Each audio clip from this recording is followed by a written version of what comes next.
Hi, I'm Julie Ellison, gear editor of Climbing Magazine, and in this video we're going to be talking about lead belaying. Lead belaying is the type of belaying that you're going to be doing when your climber's on lead, whether it's sport or trad. So to set up, we want to clip into the rope.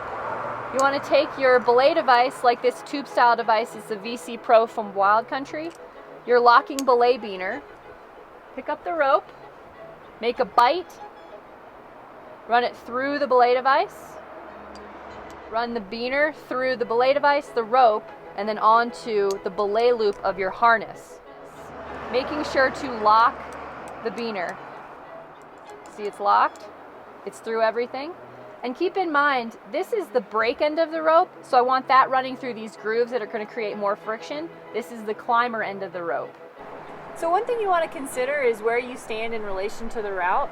I'm standing far enough away from the wall that I'm not right under the climber, and I'm not too far away from the wall. I also have a really comfortable stance because I'm probably going to be here for a while, and I'm keeping in mind that when the climber falls, I'm going to be pulled up and into the wall, so there's nothing huge standing in my way that I'm going to run into.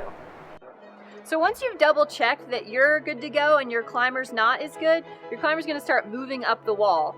As he moves up the wall, you're going to want to feed slack with your guide hand, slide it down, brake hand slides down too.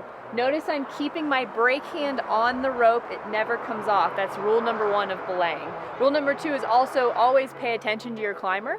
So I'm going to be feeding slack as he's moving up, slide down, slide out, up, down, out, up, down, out. And then when he goes to clip into the first bolt or his first piece of gear, he's going to have to pull up a lot of slack at once. So you're going to have to kind of do that motion pretty quickly.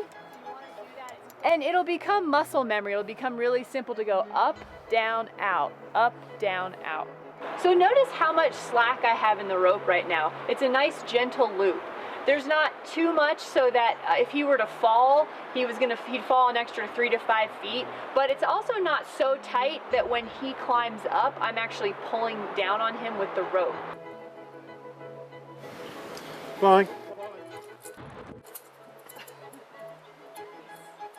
So to catch his fall, all I really did was lock off with my brake hand and put it behind me and sit back on the rope. And I'm gonna stay in that position until he's ready to climb again. He could hang for 2 minutes, he could hang for 10 minutes, but he's gonna tell me when he's ready to climb again, and then I'll go back into the lead belay position.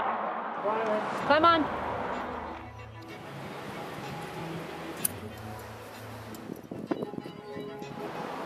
Okay, Dad.